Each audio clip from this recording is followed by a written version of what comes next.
네, 시장의 중심 잡아보겠습니다. 오늘 쌍끌이 형님 나오셨습니다. 빅데이터 연구소 이상준 소장 함께합니다. 안녕하세요. 네, 안녕하세요. 네, 오늘 주신 중심 주제 열어보겠습니다. 오늘장 키포인트 이렇게 잡아주셨습니다. 반등의 신호를 찾기. 반등 괜찮을까요? 한번 잠시 후에 여쭤보도록 하고요. 간밤 마감된 미증시 하락 마감을 했습니다. 어떻게 보셨어요? 온앵커가 저희가 2% 빠졌다고 얘기를 하셨는데 장중에 그때가 딱 새벽 4시예요. 제가 딱 새벽 4시에 깼는데 이거 뭐지 싶었는데 그래도 낙폭은 좀 줄이면서 끝났고요. 상승한 종목을 찾기가 힘들어요. 정말 많은 종목들이 빠졌는데 그나마 루시드가 4% 넘게 올랐고 테슬라는 또 뭐 도지코인으로 뭐 그 전기차 살 수 있게 해준다고 참 문제적 인물이에요. 도지코인 리딩을 하고 그러면서 영향을 줬죠. 예. AMD가 1.4% 오르면서 필라델피아 반도체 지수는 그나마 덜 빠졌고요. 다만 이제 그 마이크로소프트가 많이 빠졌고 마이크론 테크놀로지도 마이너스 1%대를 기록을 했습니다. S&P 500을 이렇게 봐도 특별히 눈에 띄는 종목이 없어요. 근데 이제 대형 백화점 메이시스가 4%가 넘게 올랐고 우리가 이제 뭐 항상 요새 체크해야 되는 종목 로블록스는 마이너스 3.7%, 알버말은 마이너스 2%. 대부분의 종목이 빠졌다고 보시면 될 것 같고 달러 인덱스는 이틀째 찔끔찔끔 다시 올라오고 있습니다. 유가는 1% 넘게 빠져서 70달러대를 턱걸이하고 있고요. 국제 10년물 금리는 소폭 오르면서 1.4%를 기록을 했습니다. 자, 어제하고 오늘 밤하고 이제 FOMC 회의가 열리는데 네. 그래서 뭐 도매 물가 얘기도 나오고 지금 뭐 굉장히 좀 흉흉합니다. 테이퍼링이 3월에 마무리되고 내년 6월에까지는 금리를 인상할 것이다. 근데 온앵커가 예전에 내년에 그 3번 금리 인상한다는 얘기도 나온다고 말씀하셨잖아요. 소수 의견이 3번까지 나오더라고요. 근데 이게 소수 의견이 아니더라고요. 제가 오늘 아침에 CME 그룹 패드워치 가서 내년 12월 기준 금리 확률을 살펴봤거든요. 그랬더니 내년에 2번 금리 인상 확률이 25.6%고 3번 인상 확률이 29.8%예요. 그러니까 지금 대세가 3번 인상까지도 지금 이게 의견이 우세해지는 상황이라고 금리 인상 시기가 점점 빨라지는 게 아닌가. 아무튼 오늘 밤에 뭐 어떤 뭐 점도표라든지 이런 거 보면은 윤곽이 좀 드러날 것 같습니다. 네, 내일 새벽 한 4시경에 발표 예정이고 우리 장 시작 전에 데이터들 다 발표가 될 겁니다. 근데 이거 불확실성 해소로 봐야 할지도 좀 궁금하고 희망 회로를 돌려보면 또 금요일 날 또 미국의 제 선물 만기예요. 옵션, 옵션 만기. 이번 주는 굉장히 좀 어지러운 한 주입니다. 어쨌든. 변수가 많군요. 알겠습니다. 우리 시장 수급에 한번 그 힌트를 얻어볼까요? 참 종목 찾기 어렵고 어제는 CMO 관련주 뭐 SK바이오사이언스, 삼성바이오로직스, 셀트리온 이런 종목들이 쌍끌이 매수가 나왔고요. 음식료주 어제 좀 그 매수가 좀 일단 좀 눈에 들어왔습니다. 삼양식품, 농심 이런 종목들이 사흘 연속, 이틀 연속 매수가 들어오고 있고 쌍끌이 매수가요. 제일제당, CJ제일제당도 어제 쌍끌이 매수가 들어왔고 그나마 어저께 외국인들이 많이 팔았는데 삼성전자 하이닉스 샀다는 게 가장 특징적이고요. 코스닥도 기관이 바이오주 매수하는 흐름이 나타났습니다. GC셀은 이틀 연속 쌍끌이 매수가 나오고 있고 ABL 바이오가 쌍끌이 매수가 나오고 있습니다. 오늘 수급 대장주로는 농심.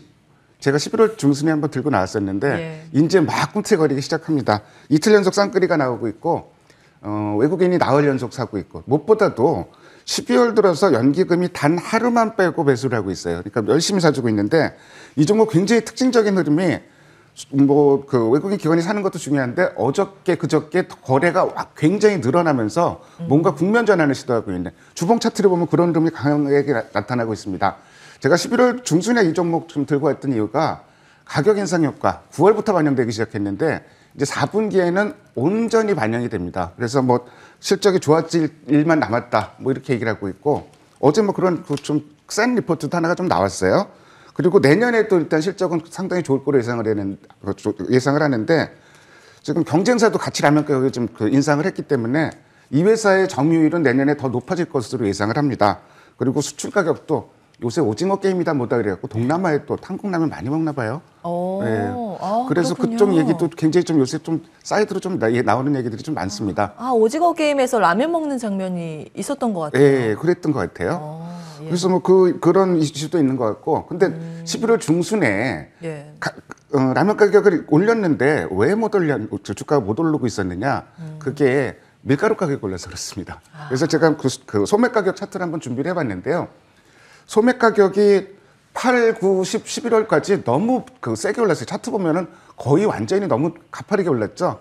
근데 이 12월 달에 일단 꺾였습니다. 만약에 이게 상승세가 진정되고 하락세가 좀 이어진다 그러면은 더 강력한 모멘텀이 될 수 있을 것 같고 어쨌든 제가 요새 들고 나온 종목들이 싸 보이는 종목들 계속 들고 나오고 있잖아요. 네. 이 회사 PBR이 지금 0.8배인데 역사상 퍼밴드상 하단입니다. 최하단입니다. 그래서 가격 메리트는 높은 종목이다 이렇게 말씀드릴 수 있습니다. 네, 이걸 수급 대장주 수익률 한번 계산해봐야 될 것 같아요. 예. 굉장히 좋은 종목들 많이 주고 계신데 오늘은 농심에 주목하셨습니다. 기억해 보도록 하고요.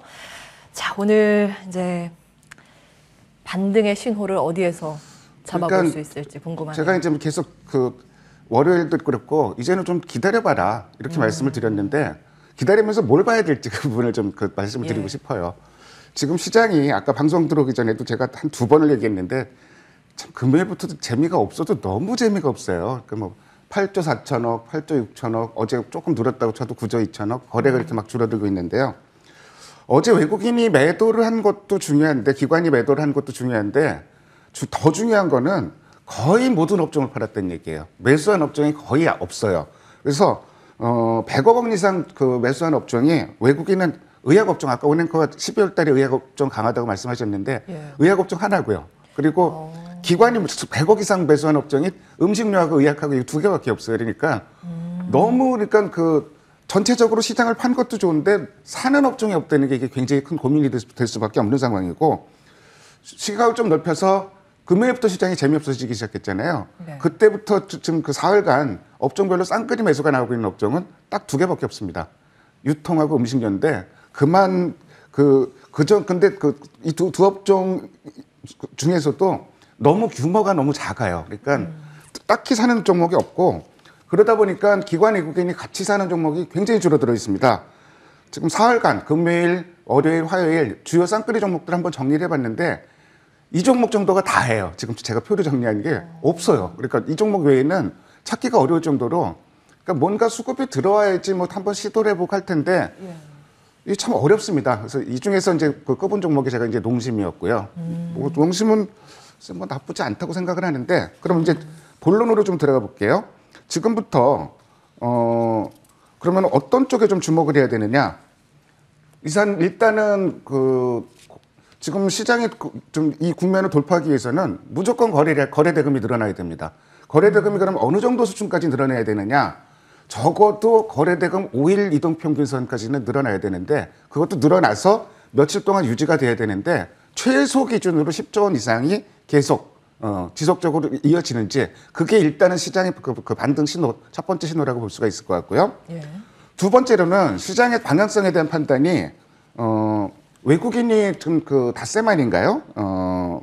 선물 쪽에서 어저께 순매도를 기록했는데 이게 계속되는지 한번 좀 봐야 될 것 같아요.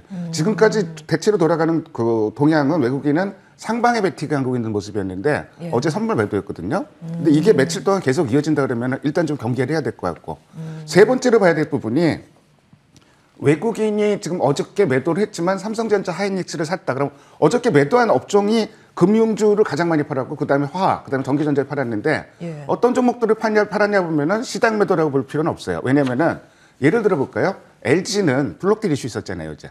예. 그것 때문에 대량으로 매도를 했고 LG화학은 에너지솔루션 내년 상장 이슈 있죠?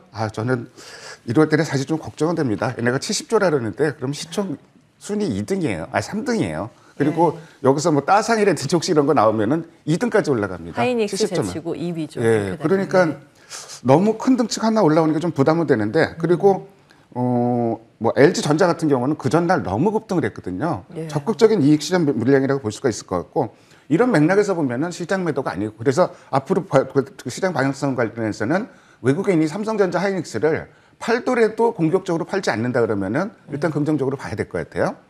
마지막으로 이두저도 아니고 사실 뭐 시장이 나빠질 가능성도 열어놔야 되잖아요. 그러면은 정말로 하방 리스크가 커졌다. 그러면은 조금 더 참으면서 그 신호를 기다릴 필요가 있을 것 같고 참고로 제가 한번 이 표를 정리한 적이 있었는데 코스피 상승 종목 수가 요즘 계속 줄어들고 있는데 100개가 안 되면은 반드시 반등이 나왔습니다. 예외 국면이 한 번도 없었어요. 작년에 4번 있었는데 작년 같은 경우는 그렇게 되고 닷새 동안 평균적으로 5%가 반등을 했습니다. 올해도 5번이 지금 11월까지 5번이 발생을 했는데 닷새 되는 반등을 하거든요. 예. 어쨌든 만약에 상황이 나빠지면은 정말 그야말로 패닉 셀링이 나오는지 그런 부분을 한번 확인하고 지금까지는 좀 조심스럽게 접근해야 될 것 같습니다. 안전벨트가 여전히 필요하다 보셨어요. 예, 지속적으로 맞습니다. 그 코멘트 주고 계시고요. 무리한 매매보다는 상황의 변화가 관찰이 필요하다. 이런 조언 주고 계십니다. 빅데이터 연구소 이상준 소장과 함께했습니다. 예, 고맙습니다. 감사합니다.